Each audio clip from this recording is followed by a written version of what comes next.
Guys इथे ना 9:30 वाजले आणि मला खूप लेट झालं उठायला.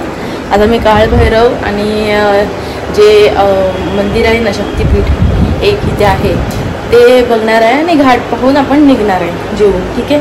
आणि इथं खूप लेट झालं आहे. मी आता माझं हॉटेल सोडते आणि बॅग वगैरे इथेच ठेवणार आहे. पण हॉटेल रूम मी सोडून देणार आहे. माझी बाईक पण इथेच ठेवणार आहे मेघाचारीजवळ. तो काय आपण पोहे आणि नाश्ता केलाय.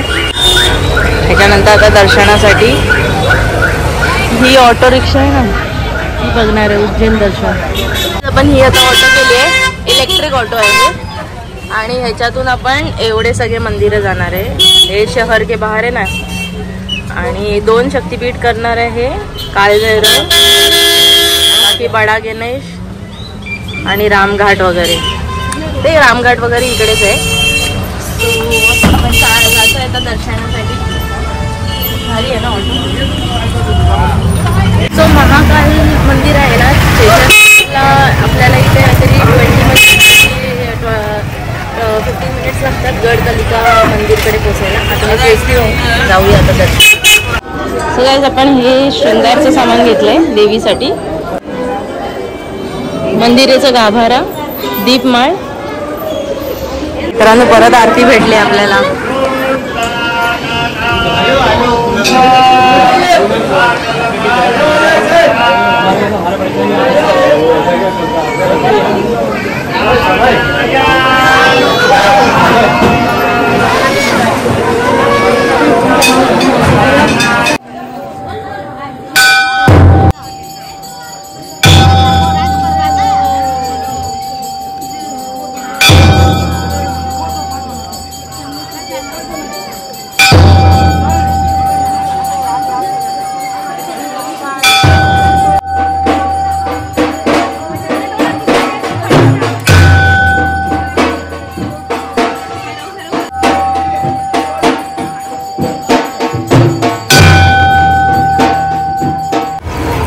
मित्रांनो मी आता गडकलिका मंदिराच्या इथे आली होती आणि दर्शन केलं. आरती पण केली.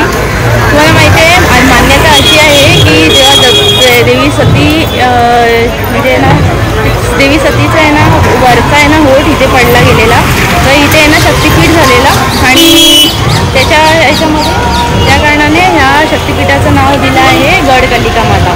तर त्याचं आपण दर्शन केलं आहे आणि आता आपण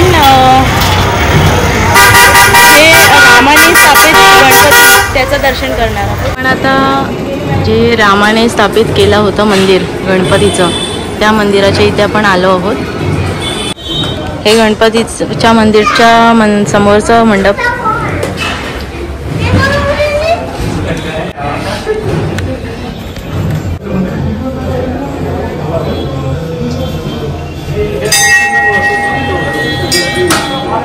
मित्रांनो माझ्या मागच्या बाजूला गडकलिका मंदिर ह्याची स्थापना आहे. जेव्हा म्हणजे एक शक्तिपीठ आहे इथे उज्जैनमध्ये जे अप्पर लिप इथे पडलं होतं देवी सतीचं आणि इथे स्थापित झालं आहे त्याचं मंदिर. त्याचं नाव आहे देवी गडकलिका माता आणि त्याच्याच बाजूला उभारण्यात आलं आहे रामाच्या हाताने ते आहे आपलं चिंताहरण गणेश. गडकलिका माता मंदिरच्या नंतर ना आपण 5 मिनिटात ऑटोमधून काळभैरवच्या इथे पोचतो.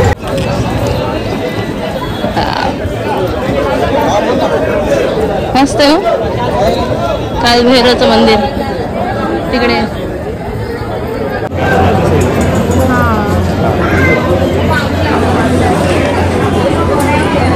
आपण आता जस्ट अवघ्या 10 मिनिटांमध्ये आपण काळभैरवचं दर्शन करणार आहेत. Just 10 minutes.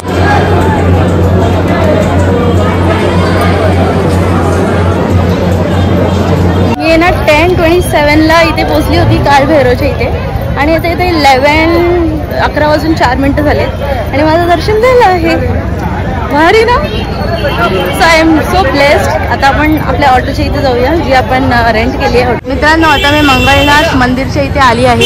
हे एंट्रन्स आहे मंगलनाथ मंदिरचं. मंगलनाथ मंदिरमध्ये बोलतात की धन म्हणजे हे चावल वगैरे चढवले जातात. चढवायसाठी फुलं वगैरे. आणि मान्यता अशी आहे की ह्या धरतीच्या जे नाभी आहे ना, म्हणजे त्याच्या इथेच त्याचं मंदिर बांधण्यात आलं आहे. मंगळ ग्रहाचा इथे बर्थ प्लेस बोललं जातं, मान्यता अशी आहे. सो आपण मंदिराच्या इथे प्रवेश करत आहोत. इथं मंगल दोष ज्यांना असतो ना, त्याचं इथे मंगल दोषची पूजा केली जाते. कोणाला मंगल दोष असेल तर इथे तुम्ही येऊ शकता पूजा करायला. शिप्रा नदी आहे ही, त्याच्या बाजूलाच मंगळ ग्रहाचं बर्थ प्लेस बोलतात ना, ते मंगळ ग्रहाचं इथे बर्थ प्लेस आहे. त्याचं आता मी दर्शन घेतलं. 100 रुपीज तुम्ही इथे देऊन डोनेशन लाईनमध्ये पण जाऊ शकता. आणि दर्शन माझं करून झालं आहे. मंगळ ग्रहाचं जिथे ना बर्थ प्लेस बोलतो ना आपण, ते जन्म झाला त्या जागेचं आपण दर्शन केलं आहे. आता आपण पुढच्या प्रवासाला जातोय. मंगळ ग्रहाचं जे धरतीचं आहे ना, बिंबटा बोलतात ना, नाभी म्हणजे पृथ्वीची नाभी बिंबटा, तिथे मंदिराचं स्थान आहे. इथलं दर्शन करून खूप भारी, एकदम शांतता असं वाटली. लवकर दर्शन झालं. मी VIP डोनेशन लाईनमध्ये घेतलं 100 रुपीज पेमेंट करून. सो आपण पुढच्या दर्शनासाठी जाऊया. खुश सुदामा जिथे ना त्या लोकांचं आहे ना इथे स्कूलिंग झालेलं, त्या आश्रमामध्ये आपण आलो आहोत. आपल्याला एंट्री करतानाच श्री कुंडेश्वर महादेवाचं मंदिराचं दर्शन भेटतं. आणि बाजूलाच लागून आहे ते श्रीकृष्ण बलरामी सुदामाचं मंदिर.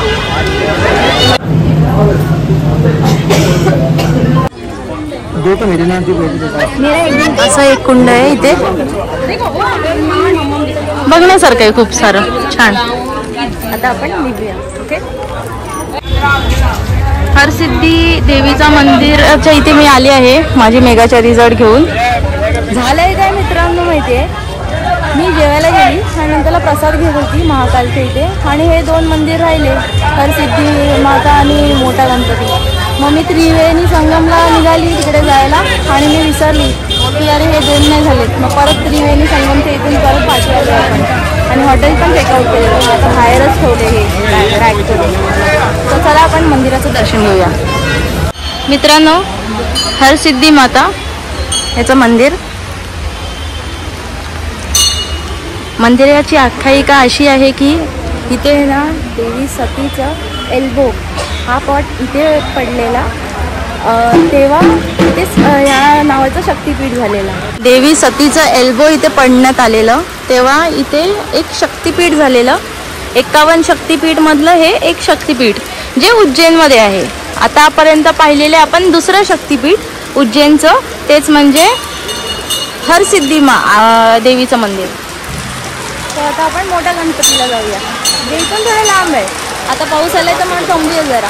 गाईज मी ना माझं त्या हारवाल्याच्या इथे, आणि गाडी त्याच्या पार्किंगला ठेवले.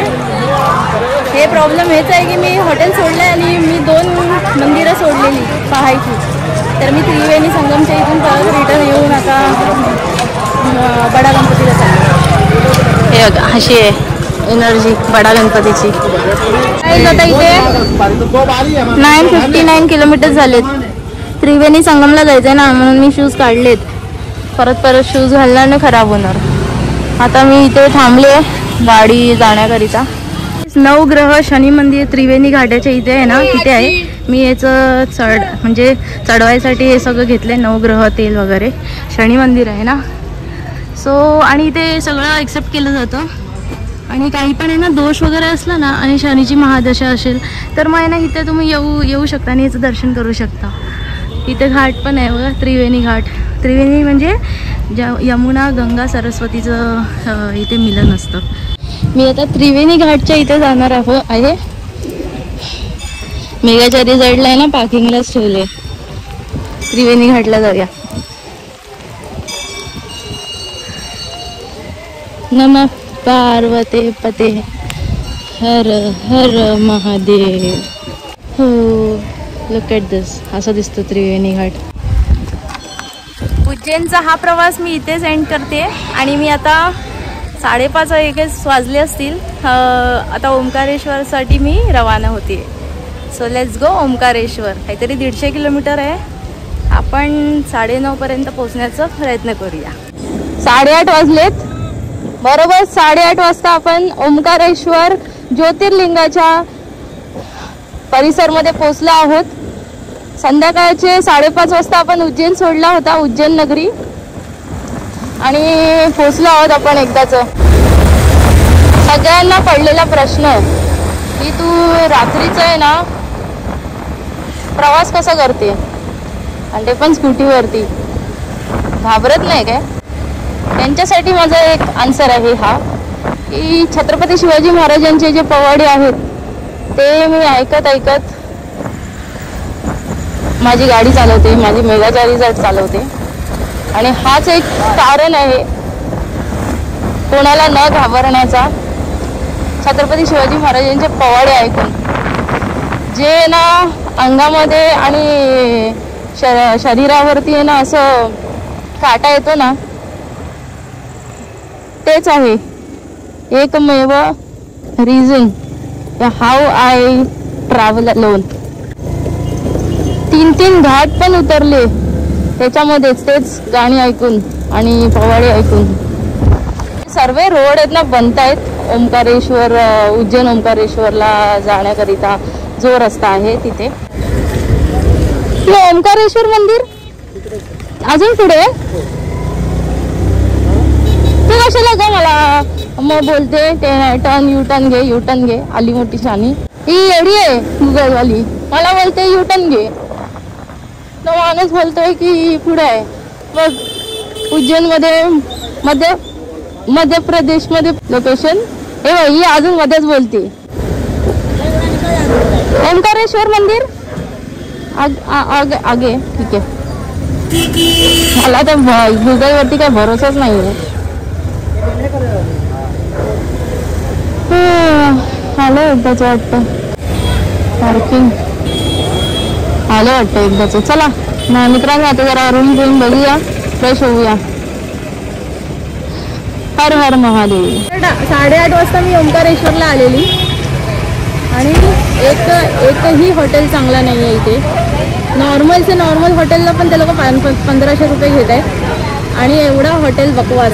ही हॉटेल खराब, म्हणजे एवढे चांगले रूम आहेच नाहीत, सगळे बंद रूम आहेत. 1 तास झाला मी नुसते हॉटेलच फिरते आणि सगळी पोरं नुसते फक्त मला आहे ना हे करतायत, इकडे तिकडे ह्या हॉटेलमधून त्या हॉटेलमधून फक्त फिरवतायत. आय जस्ट इरिटेड आहे. एवढं मला गरम झालं आहे या आउटफिटमध्ये.